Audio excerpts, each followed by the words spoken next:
Umantong po sa pagpapasara ang isang poultry farm sa Aguilar noong Mayo 26 kahapon po yan, ay ngayong araw.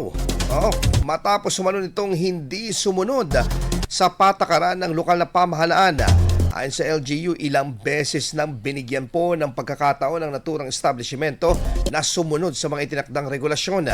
Sa kabila nito, nakita pa rin ang paglabag dahilan ng tuluyang pagpapatupad ng closure order. Noong Mayo 8, lumabas ang sinagawang pagsusuri ng Joint Inspection Team kasama ang mga opisyal ng barangay na may mga rekomendasyong kailangang tugunan ng poultry farm, ngunit hindi ito binago ng kinaukulang tanggapan.